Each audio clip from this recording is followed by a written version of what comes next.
Pues como siempre, agradecer, creo que este es el cuarto año que tengo el honor de estar aquí con vosotros, gracias al doctor Pacheco y al doctor Toledano, gracias también a la amistad, a la pareja abdominal que ha hecho que tengamos esta amistad tan bonita. Y bueno, hoy me ha gustado, le cambio un poco el título a la presentación porque le he llamado del desconocimiento a optimizar la indicación. Mi viaje personal en la técnica del detectar. ¿Por qué digo que es mi viaje personal? Pues porque os voy a contar prácticamente desde el primer caso hasta el último hace una semana. Entonces ahora vais a entender un poco a qué me refiero. Lo primero voy a pediros disculpas porque no voy a hablar de la técnica quirúrgica. Mi antigua tutora reciente decía que la ciencia está en los libros y hoy además Rafa nos ha enseñado magníficamente cómo se afrontar, así que es que no hace falta repetirnos. Y además os voy a pedir disculpas porque casi toda la charla va a ser sobre cómo evitar el TAR. Así que vais a pensar que os estoy engañando, pero yo creo que cuando acabemos la charla os va a gustar. Entonces vamos a hablar de la evolución y sobre todo pongo mis conclusiones porque es un viaje personal, así que todo lo que os voy a dar son mis opiniones y mis experiencias, así que al final es una cosa subjetiva. Espero que os guste. Pues como todo viaje, empieza con un joven aventurero que no tiene ni idea de cómo hacer este viaje y en este caso pues hablamos de una cirugía muy difícil técnicamente que para entonces cuando yo empecé en mayo del 2018 no había nadie que me pudiera tutelar, prácticamente acababa de empezar ya, acaban de publicar Bienansky su primer artículo. En el primer año hice 27 pacientes, 10 primarias y 17 ventilaciones con un ancho mediano de 42 milímetros, eran muy pequeñas y curiosamente todos los TAC que tuve que hacer fueron básicamente 10 y en un mancho mediano de 44 milímetros. Hoy lo estábamos hablando en la charla y esto me hizo pensar ya desde el principio que por qué en cirugía abierta podía cerrar defectos que en cirugía laparoscópica no. ¿Por qué tenía que hacer un TAR? Por esto que estáis viendo. Porque no era capaz de cerrar vaina con vaina en defectos muy pequeños, probablemente por fallos técnicos. Fijar que mal está cortada la vaina en comparación con cómo lo ha hecho hoy el doctor Villalobos. Pero bueno, estas cirugías pues quedaban con mucha tensión. Yo con mucho miedo ponía mallas de doble capa y los resultados, este es el segundo caso que hice en mi vida, y los resultados son los que veis en este escáner. La vaina posterior abierta, obviamente las tasas no se pegaron a la malla porque era doble capa, pero esto es una cirugía que a día de hoy es totalmente inaceptable.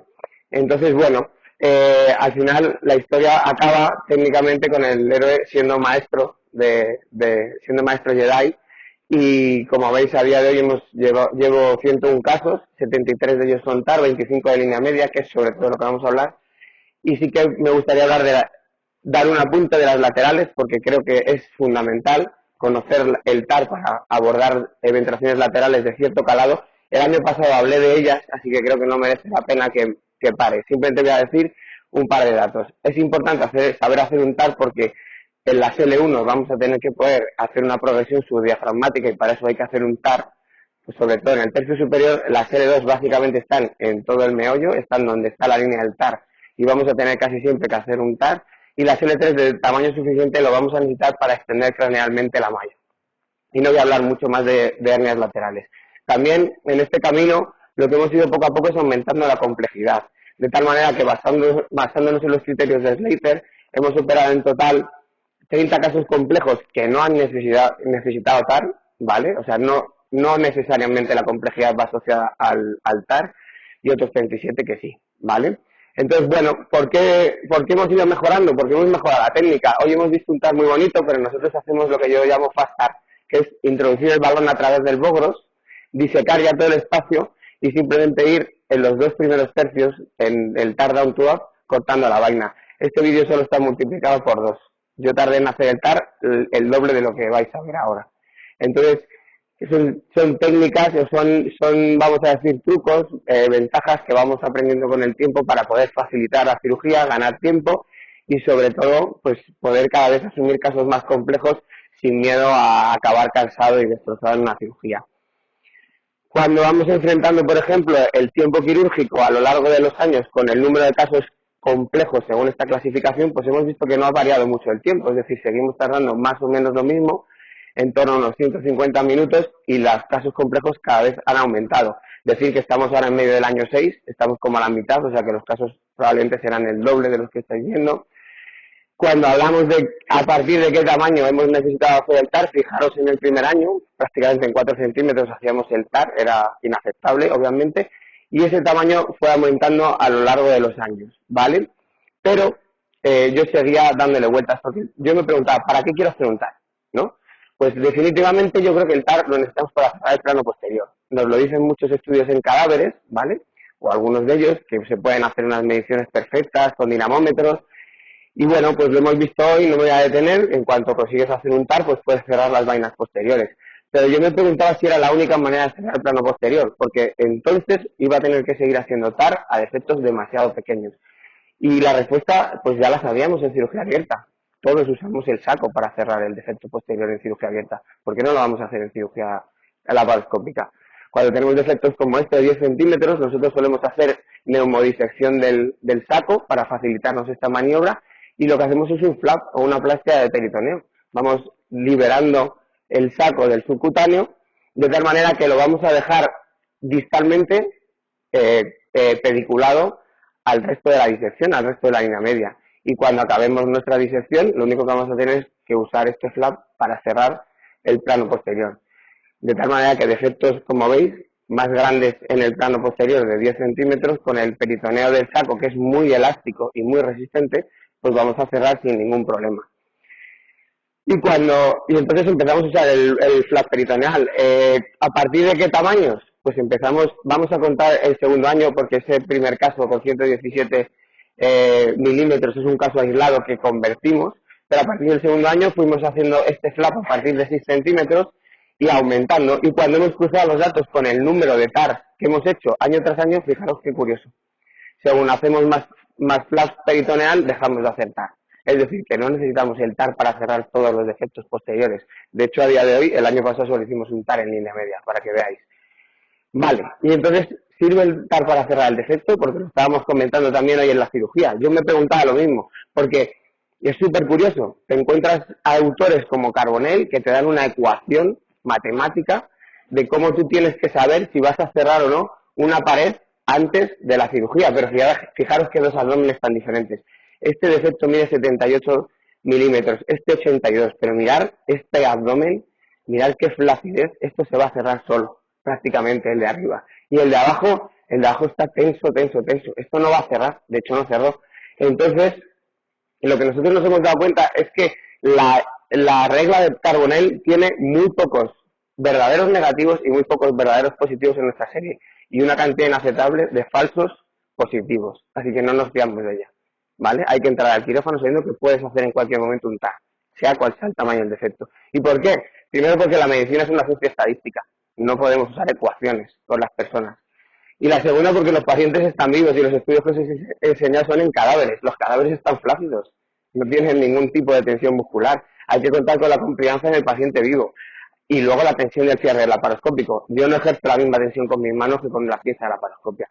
Así que todo esto nos hacía saber que no podíamos cerrar los mismos defectos en cirugía laparoscópica que abierta. Así que nos trazamos una línea y empezamos a poner botox, empezamos a usar adyuvancia y empezamos a poner botox a partir de los 7 centímetros para mejorar la confianza de todos nuestros abdómenes. Y los datos hablan solo.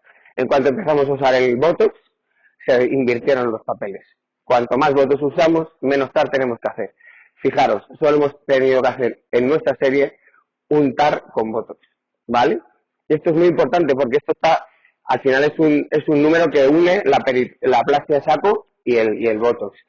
Y finalmente, ¿qué pasa con los defectos muy grandes, mayores de 12 centímetros, que ni con el botox conseguimos cerrar?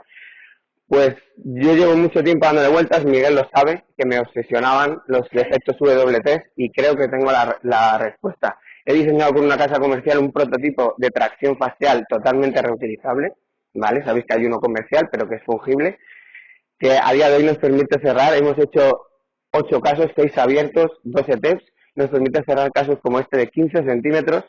Fijaros en la imagen de la izquierda, como meto la mano con el paciente, ese es el tamaño del defecto. Y fijaros cómo conseguimos, pasando nuestros puntos de tracción, muy similar al dispositivo que ya conocemos todos, cómo vamos a conseguir ir aproximando la fascia y cerrar. Lo bueno de nuestro dispositivo, que no hay que soltarlo. Cerramos con el dispositivo totalmente cerrado. Así que el cierre se hace mucho más fácil. Y conseguimos hacer cierres de defectos de 15 centímetros a día de hoy sin necesidad de hacer un TAR. Estamos haciendo rivets hasta 15 centímetros. Por tanto, mis indicaciones, y son las mías, espero que las respetéis, yo respeto las vuestras. Siempre prehabilito a todos con votos a partir de 7 centímetros. Luego, el tamaño del defecto no es una indicación absoluta. No entréis al quirófano pensando que no vais a necesitar un TAR porque os vais a llevar más de una sorpresa. Hacer ETEP si sabéis hacer TAR, si no, formaros por lo menos en cirugía abierta. En línea media, vamos a usar el TAR cuando es imposible confeccionar un flap peritoneal, cuando el cierre posterior va a quedar con tensión, eso es lógico, y a día de hoy nosotros en W3 mayores de 15 centímetros en cirugía abierta. Y en las laterales, aunque no me he detenido, yo creo que en L1 y L2 de un tamaño normal, es decir, a partir de W2 siempre, y en L3 y L4 según el tamaño y la localización. Por tanto, mis conclusiones para el TAR es que es muy importante para tratar las laterales y que en línea media es fundamental para el cierre posterior si no lo conseguimos de otra manera, si necesitamos un buen overlap, porque a veces necesitamos una malla de tamaño suficiente, y no siempre va a ayudar al defecto. Por tanto, lo importante para mí de esta charla es que hemos conseguido, gracias a la adyuvancia, hacer un downstaging quirúrgico, de nuestra agresividad quirúrgica, y nos guardamos la bala del TAR en la recámara para futuras cirugías si son necesarias. Espero que os haya gustado y bueno, si tenéis algún tipo de interés en el prototipo, pues podéis poneros en contacto con nosotros porque nos gustará enseñaroslo en futuros eventos. Así que eso es todo.